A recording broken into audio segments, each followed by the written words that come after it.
Welcome to Jackie's Craft Table. Hi, thanks for joining me. I hope you're all having a wonderful day so far.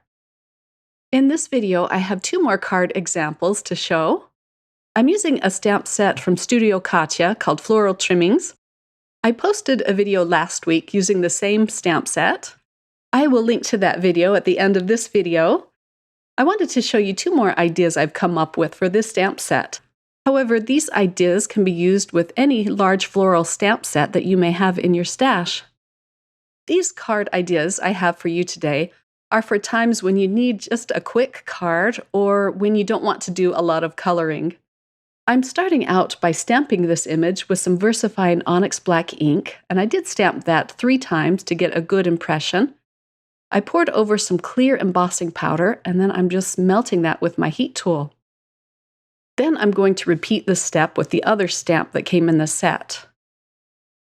And they just fit perfectly together to create this large floral image. I didn't show it here, but I did create 2 of these card panels for my 2 cards. Next, I'm using a couple of heart dies, and I'm going to cut a few hearts out of this panel. And I'm just moving it around, seeing where I want to cut out these flowers. And I'm going to tape that down with some purple tape. I'm really enjoying using this tape. I do reuse the pieces a few times until they lose their tackiness. After I have all of these hearts cut out, I'm going to do some quick coloring with my Zig markers. I'll have all of the colors I'm going to use for this card, as well as all of the supplies, listed over on my blog. I cut out more than I need. I'm just going to be using 2 of the smaller hearts, but I cut out 4.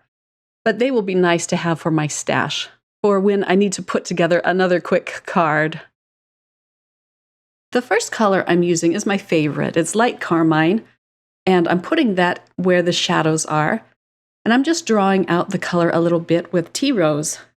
I used beige for the center of the flower. To color in all of the greenery, I'm just using 2 markers. Pale green and May green. May green is the darker one. I'm also using yellow and bright yellow for a lot of these flowers. And then I go in with turquoise, which is another one of my favorites. And I'm just drawing out that color with light blue. And I go back in and put more shadows. And then to soften that, I'm going to use my water brush. You could, of course, just use 1 marker on each flower. Put in the shadows with it, and then draw out the color with your water brush. I forgot to mention that this paper I'm using is Bristol Smooth, and so it works really well with the Zig markers. I have another piece of Bristol Smooth cardstock, and I'm going to do some ink blending on this. I'm using Abandoned Coral and Wild Honey just to put a little bit of color down behind my hearts.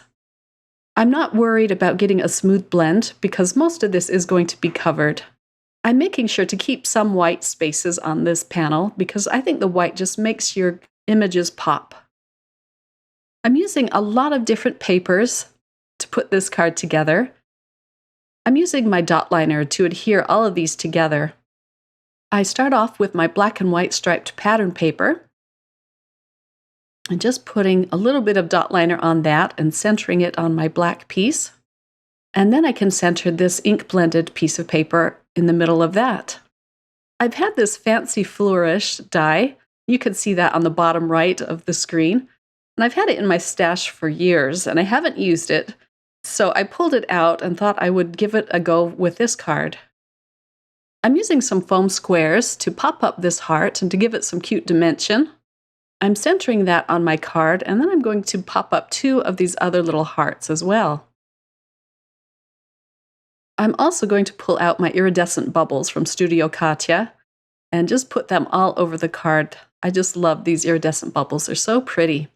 And I probably should have left this for the very end because I do come back and pull off one of these because it gets in the way of the sentiment. Here I'm attaching the card base. So here is my sentiment, and I white heat embossed that, and it turned out very speckled and not very smooth. So I'm going to show you that you can heat emboss again over this. I'm adding more anti-static powder, and I'm just going to ink that up with some Versamark ink. I think I need a new pad of Versamark ink because mine is not as juicy as it was, and it's getting kind of dirty. But I inked that up twice. I was so glad that I had left the sentiment on the door of my mini Misty because it sure came in handy this time. And now I'm going to pour over more white embossing powder. I'm going to make sure my heat tool is still good and hot so that I can quickly melt this. And that fixed the blotchiness I had with my first embossing. This sentiment is from Reverse Confetti, and it came out for Valentine's Day, but I thought this would just be the perfect sentiment for this card. I think the sentiments in this set are perfect for any time of the year. I'm going to fishtail the end of this sentiment strip. Sorry, I'm a little off camera there. And this is where I do a little card surgery. I had to move this iridescent bubble because I wanted to put my sentiment right there. So I just gently pried that up with my penknife. I'm using my Gina K Connect glue to adhere this right over the heart. I really love this glue. It just flows perfectly out of the little tube. I am pulling out another foam square just so it matches the height of the heart. And then I can just flip my card around and cut off the overhang. Okay, I'm jumping right into my next card. And this second card goes a lot faster. I'm not doing any coloring at all. I'm just going to be doing some ink blending. And I'm cutting down this panel that I had heat embossed with clear embossing powder. And I want it to measure 3 inches by 5. I just love this Fiskars paper trimmer, and I've had this for about 8 years now, and it just keeps working great. I change out the blades every now and then, but I like the wire guide. It shows me right where the blade is going to cut. And then I am going to cut this down into 1-inch strips.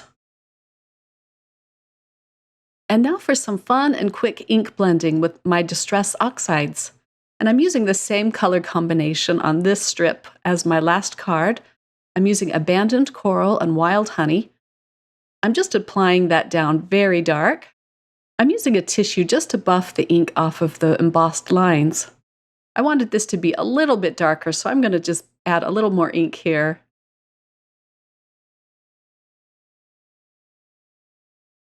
My next color combination is Peacock Feathers and Cracked Pistachio.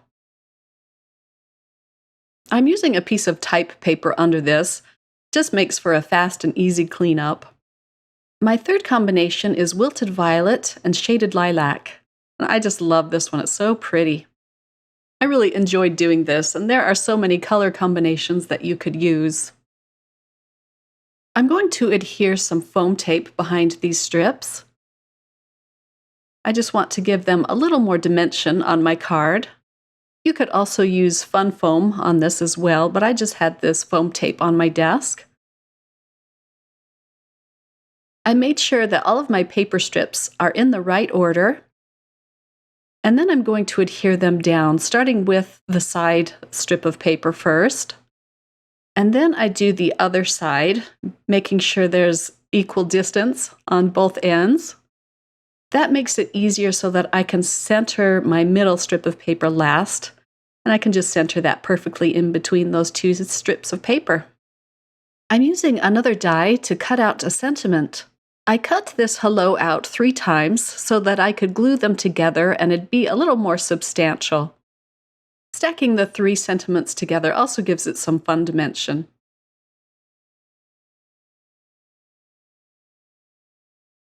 And then I use a little more glue to adhere that onto my card panel. You could do a lot of variations on this card with your colors and the size of your paper strips that you cut out. You could cut out more than 3 and just have pretty strips of paper all across your card front. For a little more interest and bling for this card, I pulled out my Crystal Rainbow Confetti Mix. I'm going to glue them down tone on tone. So I've separated out my yellows and my teals and my purples, and I'm just gluing down 3 on each paper strip. I'm painting on some glitter with this Spectrum Noir pen over the sentiment. Please like this video and subscribe to my YouTube channel. You can also click on the bell if you'd like to be notified when I publish a new video. And don't forget to share this video on your favorite social media. And here are my two pretty quickly put together cards. It's hard to see the glitter on this hello, but in person it is really sparkly and fun. I hope you'll give these techniques a try and find some time today to sit down and create something awesome. Bye!